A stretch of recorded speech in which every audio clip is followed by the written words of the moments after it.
సరే ఎలా చూస్తారు సార్ ఈ కేసుని? ప్రొఫెసర్ నాగేశ్వర్ గారిని అరెస్ట్ చేద్దామని కూడా పోలీసు వాళ్ళు బయలుదేరిర్రు అనేది తెలుస్తూ ఉంది. అది ఇంతవరకు నిజం ఉందో అవస్థ ఉందో తెలియట్లేదు కానీ ఇలాంటి పరిణామాలను ఎలా చూడొచ్చు మనం? ప్రొఫెసర్ నాగేశ్వరరావు గారు ఆయన ప్రజా గొంతు. ఆయన చదివింది కూడా పొలిటికల్ సైన్స్. ప్రజల కోసం ఆయన ప్రొఫెసర్గా పనిచేసిన పొలిటికల్ సైన్సే క్లాస్ చెప్పిండు. పొలిటికల్ సైన్స్ అంటేనే ప్రభుత్వాలను పొలిటికల్ రాజకీయాన్ని ఎప్పటికప్పుడు విశ్లేషణ చేయాలి. విశ్లేషణ చేస్తుండే ఆయన విశ్లేషణలో తప్పు ఒప్పులు ఉండొచ్చు, కానీ అరెస్ట్ ద్వారా ప్రజాస్వామ్యాన్ని కూనియడం కాదు కదా. ఏదైతే ప్రజాస్వామ్యంలో కొన్ని తప్పులను ఎత్తులు చూపిస్తున్నప్పుడు దాంట్లో మంచి చెడు రెండు ఉంటాయి.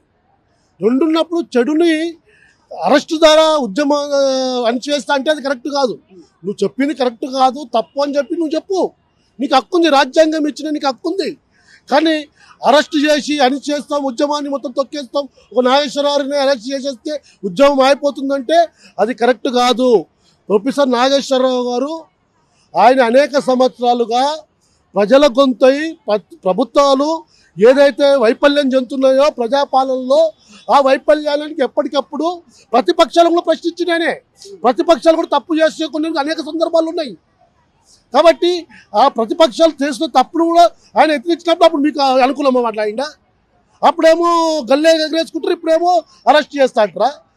ప్రజా గొంతు, ప్రజల కోసం పనిచేస్తున్న వ్యక్తిని, ప్రజల కోసం మాట్లాడుతున్న వ్యక్తిని ఈ రకంగా అరెస్ట్ చేస్తే ఆ గొంతు ఆగిపోతుందంటే మీ భ్రమ. ఆకాశాన్ని చూసి ఉంచితే ఆ ఉమ్ము నీమినే పడుతుంది తప్ప ఇంకోటి కాదు.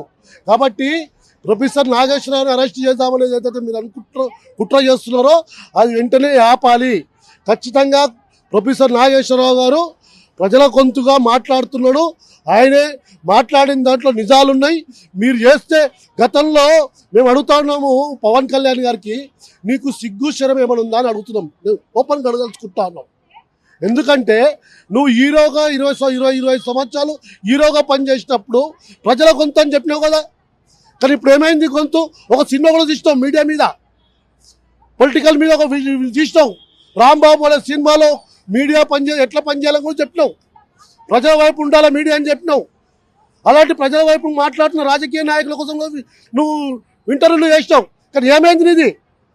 అంటే నీకు డబ్బుల కోసం మాత్రం ఏదైనా మాట్లాడతావు, అధికారం రాగానే మాత్రం కేంద్రాల్లో ఉన్న బీజేపీ ఏది చెప్తే మతతత్వ పార్టీలు ఏది చెప్తే దానికోసం నువ్వు కూలి చేస్తున్నావా? బీజేపీల దగ్గర అడుగుతున్నాను, మతతత్వ పార్టీల దగ్గర కూలి చేస్తున్నావా అని చెప్తున్నావు. ఒక సినిమా రిలీజ్ ఒక ఫ్లాప్ అన్నట్టుగా మీ అన్న పార్టీ ఎట్లయిందో నువ్వు కూడా అట్లా అయితే వాళ్ళు భ్రమల్లో ఉన్నావా అని చెప్తే అడుగుతున్నాం. మేము అడుగుతా ఉన్నాం. ప్రొఫెసర్ నాగేశ్వరరావు గారు ప్రజా గొంతుగా ఆయన వాయిస్ వినిపించిండు, దాంట్లో ఎలాంటి తప్పు లేదు. నీకు తప్పు అనుకుంటే నువ్వు ఒక వాయిస్ ఇవ్వు. కాబట్టి ఈ రకంగా అరెస్ట్ చేసి తొక్కేస్తుంటే ఇది కరెక్ట్ కాదని చెప్పి మేము డిమాండ్ చేస్తాం. పార్టీలకి ఆపాదిస్తా ఉన్నారు, వైసీపీ పార్టీ అతనని ఇలా అని అలా అని, ఇలా పార్టీలకు కూడా కొంత రంగు పూస్తా ఉన్నారు కదా ప్రొఫెసర్ నాగేశ్వరరావు.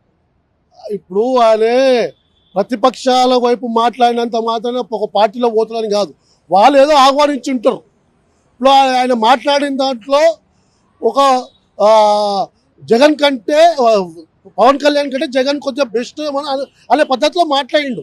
కానీ ఆయన జగన్తో పాటు పొతులని లేదు అక్కడ. ఆయన పోడుగులు అలాంటి పార్టీలలోకి ఆయన లైనే వేరు. ఆయన ప్రజాగొంతుగా ప్రతిపక్షం చేయలేని పని తను చేస్తున్నాడు. కాబట్టి అలాంటి వ్యక్తి ఆ పార్టీ పిలిచినంత మాత్రాన ఆ పార్టీలో భయంతో అరెస్ట్ చేస్తున్నారా? అది మీ భ్రమ.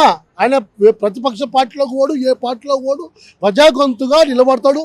కాబట్టి ఆయన ఏదైతే మీరు అరెస్ట్ చేయాలనుకుంటున్నారో అది వెంటనే ఆపాలని చెప్పి డిమాండ్ చేస్తున్నాం. లౌకికవాదంతో మాట్లాడడం ఇక్కడ ప్రొఫెసర్ నాగేశ్వరరావు తప్పని అనొచ్చా? లేకుంటే ఎందుకంటే ఈ చర్యలు అలానే కనిపిస్తాయి. అదే లౌకికవాదం వైపు ప్రజల వైపు మాట్లాడితే ఏదైనా మేము సహించమనే పద్ధతిలో కేంద్రంలో ఉన్న బీజేపీ ప్రభుత్వం, ఆంధ్రప్రదేశ్లో ఉన్న టీడీపీ, జనసేన పార్టీలు చేస్తున్నాయి.